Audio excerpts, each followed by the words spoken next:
اعوذ باللہ من الشیطان الرجیم بسم اللہ الرحمن الرحیم In the name of Allah, most gracious and most merciful.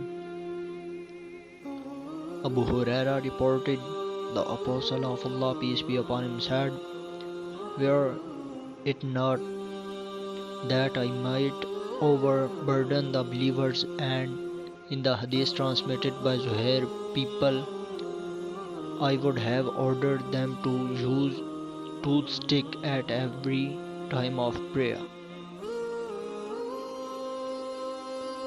Miqdam bin Shari narrated it from his father, who said, "I asked Aisha what Allah's Apostle, peace be upon him, did first when he entered his house, and she replied, he used toothstick first of all."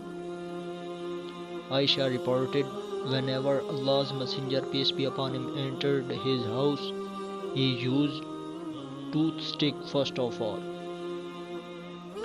Abu Musa reported, I went to the Apostle, peace be upon him, and found one end of the toothstick upon his tongue.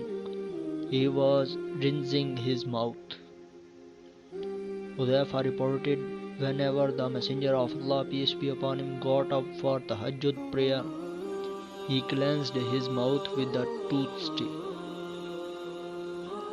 This hadith is reported from Hudhayfa by another chain of transmitters. Whenever he, the Holy Prophet, got up in the night, they, the transmitter, have not mentioned the words for offering Tahajjud prayer. Hudhayfa reported, whenever he, the Holy Prophet, got up for prayer during the night, he cleansed his mouth with the toothstick. Ibn Abbas reported that he spent a night at the house of the Apostle of Allah, peace be upon him. The Apostle of Allah got up for prayer in the latter part of the night. He went out and looked towards the sky and then recited the verse of Al-Imran. Verily, in the creation of the heavens and the earth, and the alternation of nights and day, up to the words, save us from the torment of hell. He then returned to his house, used the toothstick, performed the ablution, and then got up and offered the prayer. He then lay down on the bed, and again got up and went out and looked towards the sky, and recited this verse mentioned above. Then returned, used the toothstick, performed ablution, and again offered the prayer.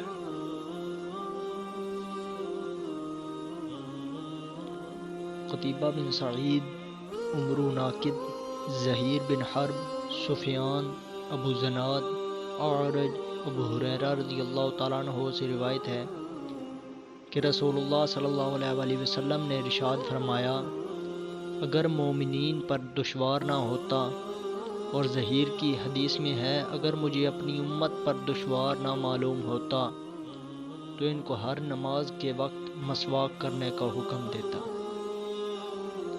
ابو کریب محمد بن علا ابن بشر مسعر مقدام بن شری حضرت شری سے روایت ہے کہ میں نے سیدہ عائشہ صدیقہ رضی اللہ تعالیٰ عنہا سے سوال کیا، جب نبی کریم صلی اللہ علیہ وسلم گھر میں داخل ہوتے تو کون سے کام سے ابتدا فرماتے؟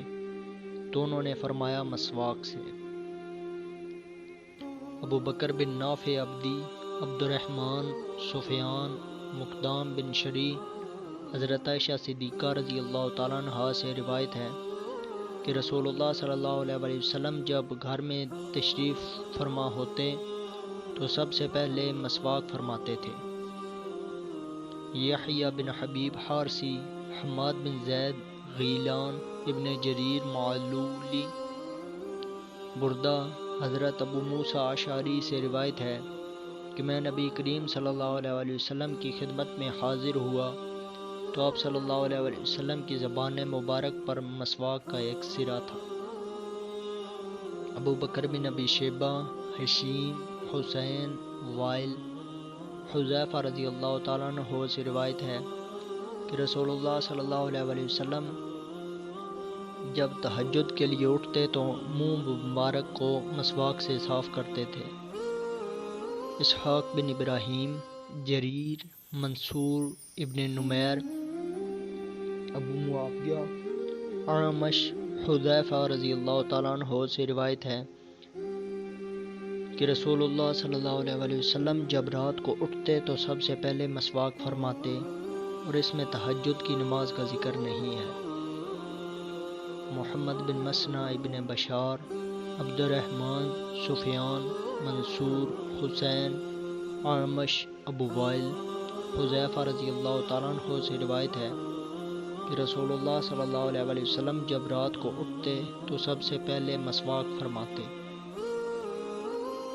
عبد بن حمید، اسماعیل بن مسلم، ابو متوکل، ابن عباس رضی اللہ تعالیٰ عنہ سے روایت ہے کہ انہوں نے ایک رات نبی کریم صلی اللہ علیہ وسلم کے پاس گزاری، پس نبی کریم صلی اللہ علیہ وسلم رات کے آخری حصہ میں اٹھے، باہر نکلے اور آسمان کی طرف دیکھا، پھر سورۃ آل عمران کی یہ آیت ان فی خلق السماوات والارض واختلاف اللیل والنہار لآیۃ لأولی الالباب سے فاقنا عذاب النار تک تلاوت فرمائی، پھر گھر تشریف لائے، پس مسواک کی اور وضو فرمایا، پھر کھڑے ہوئے اور نماز ادا فرمائی، پھر آپ صلی اللہ علیہ وسلم لیٹ گئے، پھر اٹھے اور باہر نکلے، آسمان کی طرف دیکھا اور یہی آیت تلاوت فرمائی، پھر واپس آئے، مسواک کی اور وضو فرمایا، پھر کھڑے ہوئے اور نماز ادا کی۔